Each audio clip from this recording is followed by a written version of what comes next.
Assalamualaikum warahmatullahi wabarakatuh. Teman-teman, kali ini saya akan membahas mengenai materi tugas perkembangan, tapi saya akan fokus pada tugas perkembangan masa kanak-kanak awal. Sebelumnya kita harus memahami apa sih yang dimaksud dengan tugas perkembangan. Bicara mengenai tugas perkembangan itu lebih mudah memahaminya bicara tentang kebutuhan gitu ya. Apabila kita memahami bahwa dalam kehidupan ini kita mempunyai dua kebutuhan manusia itu ya. Pertama ada kebutuhan secara fisik, kemudian ada kebutuhan secara psikis.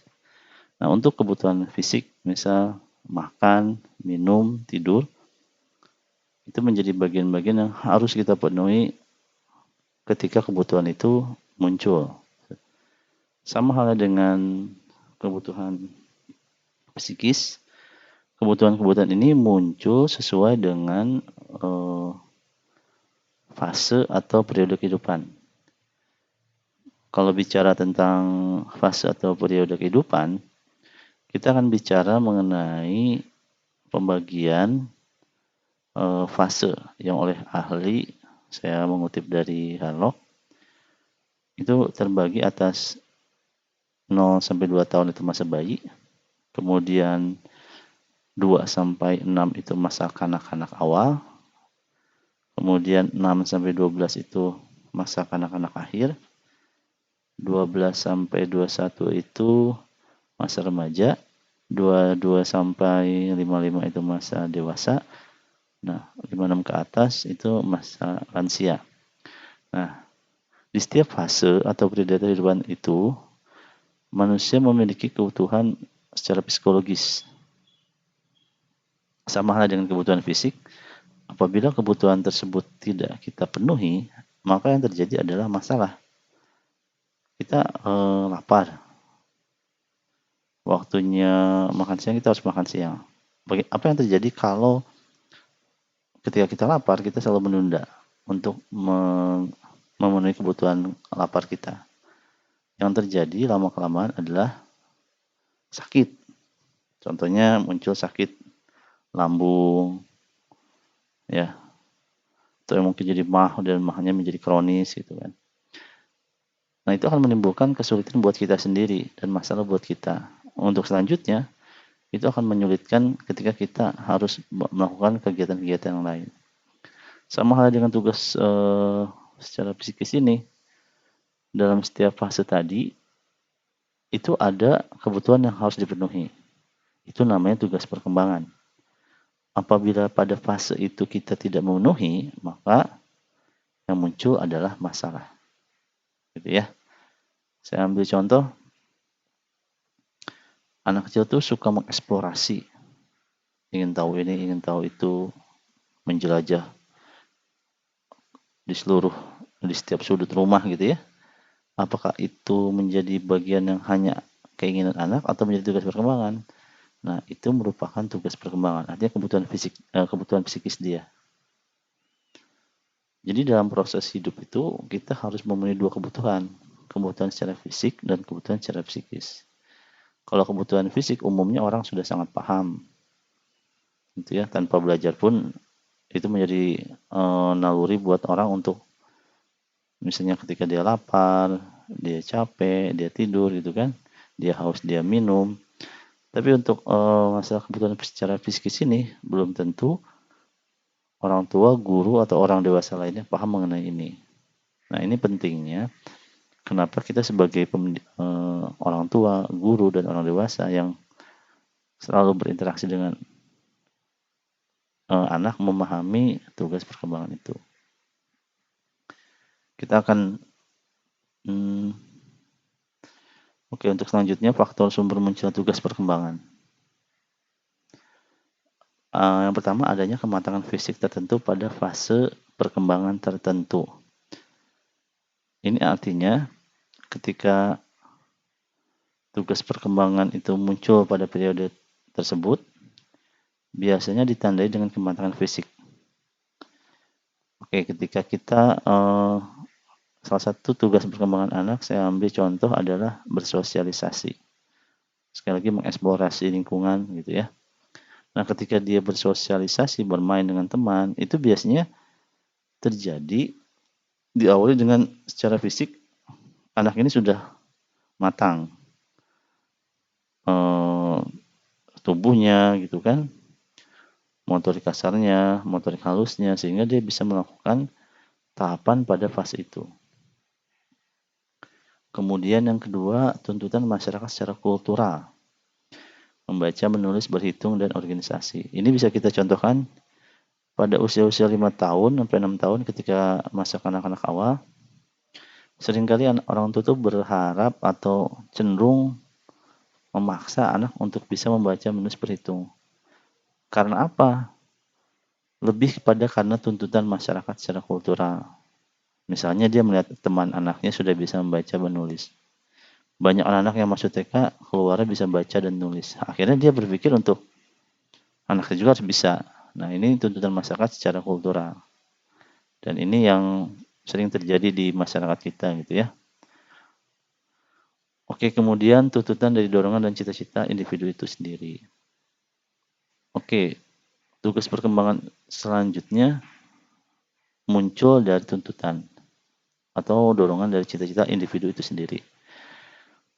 Ketika seorang itu sudah bisa remaja atau misalnya sudah remaja itu mereka contoh lulus kuliah gitu ya, mereka cenderung untuk memilih pekerjaan dan teman yang sesuai dengan keinginan hati, kemudian kecocokan, minat, bakat, sehingga anak itu merasa nyaman. Tapi apakah itu suatu kebutuhan, apakah itu suatu tugas perkembangan atau kebutuhan psikis? Ya, tapi ini datangnya dari dalam diri sendiri. Kemudian ada tuntutan norma agama. Ketika orang sudah bekerja, umumnya punya dorongan untuk menikah. Nah, ini menikah itu selain karena dorongan secara psikologis, dalam agama Islam menikah itu menggenapkan setengah dari agama. Artinya ada kesadaran bahwa ketika seorang itu menikah dari sisi agama dia telah melakukan satu perintah yang diperintahkan oleh agama gitu ya. Jadi tugas perempuan itu faktornya ada 4 ini, dan apakah ini menjadi berdiri sendiri atau saling berkaitan? Biasanya saling berkaitan, jarang yang berdiri sendiri. Oke, kenapa kita harus paham? Tadi sempat saya singgung, kenapa kita harus paham mengenai tugas perkembangan. Terlepas Anda menjadi guru BK atau guru secara umum gitu ya, tapi kita sebagai orang tua juga harus paham mengenai ini. Apalagi kita menjadi guru BK. Kenapa? Kalau jadi guru BK, kita wajib harus memahami mengenai tugas perkembangan. Kenapa? Karena kita akan membantu individu atau siswa tersebut untuk memenuhi tugas perkembangannya. Kenapa harus? Seperti tadi definisi di awal, kalau kita tidak membantu anak memenuhi tugas perkembangannya, maka yang terjadi adalah masalah. Nah, gimana cara kita membantu anak terhindar dari masalah? Maka kita harus membantu individu atau siswa tersebut untuk dapat memenuhi tugas perkembangannya. Sehingga dengan cara memenuhi tugas perkembangannya, selain nanti pertumbuhan anak itu menjadi optimal, yang pasti ketika tugas perkembangannya itu terpenuhi, anak terhindar dari masalah. Hampir di setiap fase, terutama di fase anak-anak dan remaja, itu anak butuh pengakuan dan perhatian. Ketika satu anak tidak mendapatkan perhatian, kita dapat melihat efek yang muncul. Bagaimana anak itu akan mencari perhatian kepada guru, orang tua dengan cara-cara yang seringnya negatif. Nah, ini kaitannya dengan apa? Karena mereka tidak terpenuhi kebutuhan secara psikisnya gitu. Oke, kemudian di awal saya bilang saya akan lebih fokus membahas mengenai masa kanak-kanak awal. Oke, masa kanak-kanak itu terbagi dua, ada masa kanak-kanak awal usia 2 sampai 6 tahun, kemudian ada masa kanak-kanak akhir usia 6 sampai 12 tahun. Kalau bicara usia anak-anak awal ini usia 26 tahun itu mulai dari mungkin ada KB gitu ya, TKA, TKB. Nah, ini merupakan fasenya di anak-anak awal. Sedangkan kalau bicara anak-anak akhir itu fasenya dari mulai SD kelas 1 sampai kelas 6. Nah, anak-anak awal ini sering disebut orang tua itu kadang menyebutnya dengan problem age. Ini masa dimana ketika anak-anak usia ini tuh mulai tidak menurut, kemudian merasa tahu atau misalnya tahu semua hal gitu ya, mulai berani untuk berbeda pendapat. Nah, ini di masa-masa atau disebut orang tua itu problem age. Kalau masa-masa oleh pendidik ini disebut dengan fase prasekolah, artinya persiapan anak menuju sekolah. Kalau bicara secara struktur, TK itu tidak masuk pendidikan formal, gitu ya. Yang masuk pendidikan formal itu mulai dari SD sampai SMA yang wajib. Nah, ini disebut masa prasekolah, masa persiapan anak-anak untuk masuk ke jenjang sekolah. Kemudian kalau menurut psikolog, masa-masa ini disebut dengan usia kelompok, di mana anak-anak mulai bersosialisasi dengan teman-teman seusia dia, kemudian menjelajah, mengeksplorasi. Kita bisa lihat pada masa ini anak-anak mengeksplorasi apa saja yang ada di rumah gitu ya. Kemudian bertanya, ini mungkin kalau buat orang tua yang punya anak kecil, mereka akan selalu mendengar pertanyaan apa itu, kenapa itu, terutama apa gitu ya. Kemudian meniru dan kreatif kalau misalnya dia melihat satu figur terutama menjadi film-film kartun gitu ya, menjadi jagoan, menjadi orang yang memang dianggap sebagai model, menjadi artis, menjadi ibu, menjadi ayah gitu ya. Nah, kreatif ini contoh banyak hal, anak muncul di masa-masa ini, masa yang sangat kreatif dengan ide-idenya yang di luar pemikiran kita sebagai orang dewasa. Menjadikan remote seperti handphone, kemudian main kuda-kudaan dengan bangku atau yang lainnya, itu tuh masa-masa kreatif pada usia ini. Oke, tugas perkembangan apa sih pada masa anak-anak awal ini? Yang pertama, belajar membedakan benar dan salah dalam hubungan dengan orang-orang di luar rumah, terutama dengan lingkungan tangga, teman bermain, dan sekolah. Jadi pada usia ini mereka belajar untuk membedakan mana yang benar dan mana yang salah. Ini umumnya bukan karena mereka paham, tapi ketika orang dewasa bilang bahwa itu benar, itu salah, itu menjadi bagian yang mereka coba pahami. Jadi benar salah itu bukan karena mereka paham bahwa itu benar secara harfiah, tapi lebih kepada konsekuensinya. Kalau saya benar biasanya mendapat pujian, kalau saya salah biasanya mendapat hukuman atau teguran. Nah, mereka sedang belajar untuk membedakan hal itu. Kemudian belajar mengerti perilaku seks yang benar. Pemahaman perilaku seks di sini artinya mereka lebih kepada peran.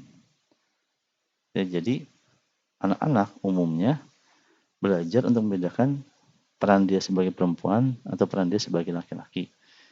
Misalnya pakai rok, kemudian main boneka, main mobil-mobilan gitu ya. Oke, kemudian belajar mengembangkan hati nurani. Kaitannya dengan hati nurani, mereka belajar ini berhubungan dengan benar salah. Jadi mereka juga belajar untuk mencoba melakukan sesuatu yang baik gitu ya, yang benar. Bahwa ini benar, misalnya ini nggak sesuai, itu mereka coba sedang pelajari. Kemudian belajar memberi dan menerima kasih sayang. Ini kalau misalnya dia belajar untuk diajarkan untuk memberi, berbagi sama temannya gitu kan. Kemudian mengucapkan terima kasih. Itu proses belajar memberi dan menerima kasih sayang. Kalau menurut eh, Charlotte nih ya, dalam bukunya The First Year of Life, ada fase pertama 0 sampai usia 1 tahun. Ini belajar menghayati berbagai objek di luar diri sendiri, melatih fungsi-fungsi motorik. Ini fase kedua, ini masa yang memang kita sesuai dengan kanak-kanak awal, belajar mengenal dunia objektif di luar diri sendiri, disertai dengan penghayatan bersifat subjektif. Misalnya, anak bercakap-cakap dengan bonekanya atau berbincang-bincang dan bergurau dengan binatang kesayangan. Di fase kedua. Ada fase ketiga itu belajar bersosialisasi. Anak mulai masyarakat luas, pergaulan dengan teman sepermainan TK dan sekolah dasar. Tapi kalau di kanak-kanak awal dengan TK gitu ya. Karakteristik masa kanak-kanak awal. Karakteristik itu merupakan ciri khas atau ciri yang melekat pada individu. Nah, kalau dalam hal ini pada masa kanak-kanak awal. Secara aspek kognitif, pemikiran kanak-kanak awal ini masuk dalam praoperasional. Praoperasional itu menurut PAC. Nah, di sini terbagi dua, ada subtahap fungsi simbolis, kemudian subtahap pemikiran intuitif. Praoperasional ini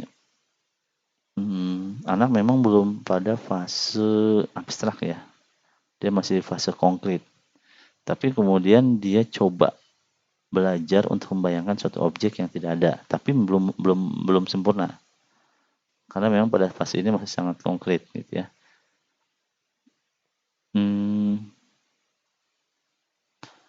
Kemudian ada subtahap pemikiran intuitif. Subtahap pemikiran intuitif ini mulai menggunakan penalaran primitif dan ingin tahu jawaban atas semua bentuk pertanyaan.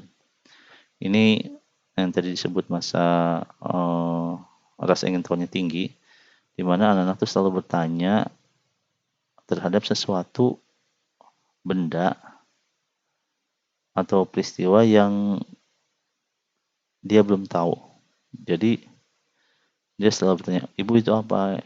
Itu apa? Gitu ya. Pertanyaan-pertanyaan itu muncul karena memang mereka dalam tahap pemikiran intuitif. Kemudian pada aspek bahasa, biasanya anak sulit mengucapkan bunyi tertentu dan kombinasi bunyi seperti Z, W, D, S, dan G. Kalau kombinasi huruf mati itu seperti ST, STR, dan LDR, dan FL. Nah, aspek bahasa juga di sini mereka mulai banyak menambah kosakata dan membentuk kalimat. Nah, di aspek sosial, karakteristik masa anak-anak ini, pertama dia parallel play. Umur 2-3 tahun, jadi main bersama tapi masing-masing gitu. Jadi dari 3 anak yang bermain usia 2-3 tahun, yang satu main apa, yang satu main apa, tapi dalam tempat yang sama. Nah, ketika usianya mulai tambah, anak mulai bermain associate play. Jadi mulai mulai bermain terlibat dalam kegiatan menyerupai kegiatan anak lain. Artinya kalau misalnya anak main boneka, dia mulai main boneka.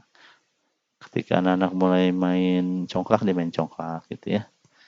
Artinya mengikuti. Pada sekitar usia 3 tahun, anak mulai bermain pura-pura atau make believe play. Nah, ini sering kita lihat anak-anak jadi jagoan, jadi monster, gitu kan. Ada 2 orang, yang satu jadi jagoan, satu monster. Jadi polisi penjahat. Nah, pada akhir usia 3 sampai usia 3 tahun keempat, sejalan dengan meningkatnya kontak sosial, anak mulai main cooperative play. Misalnya, permainan melempar dan menangkap bola. Artinya, permainan yang memang membutuhkan kerjasama. Di sini ada aspek emosi. Usia 2 tahun itu menggunakan kontak fisik dengan anak mulai mengembangkan kemampuan empati. Contohnya menggunakan kontak fisik dengan ibu mereka ketika saat mereka merasa distres. Distres di sini maksudnya mereka mengalami kesulitan gitu ya. Oke, anak usia 3 tahun, anak mulai menginternalisasi nilai antar masyarakat yang menentukan ekspresi emosi yang sesuai. Jadi anak itu sudah mulai belajar untuk menentukan kalau senang itu bagaimana, kalau sedih itu gimana. Nah, usia 4 tahun, anak sudah mulai mampu merubah ekspresi emosi. Misalnya, kalau kita suka lihat anak pura-pura nangis padahal dia nggak sedih. Itu hanya trik dia untuk mendapatkan apa yang diharapkan gitu ya. Oke, usia 4-5 tahun anak mulai mengembangkan pemahaman yang sangat baik tentang keadaan emosional orang lain. Nah, di sini anak sudah bisa membedakan kita marah, orang tua itu marah atau senang. Nah, jadi dengan meningkatnya pemahaman anak tentang kondisi emosional itu mampu sampai membuat anak lebih paham tentang emosi itu sendiri. Jadi bisa membedakan orang tua itu sedang marah, sedih, kecewa gitu ya. Atau tidak suka, itu anak sudah mulai bisa membedakan. Oke, mungkin ini saja penjelasan dari saya. Terima kasih. Silakan teman-teman juga baca lagi mengenai masa kanak-kanak awal, tugas perkembangannya terutama dari sumber-sumber yang lain. Oke, terima kasih teman-teman. Wassalamualaikum warahmatullahi wabarakatuh.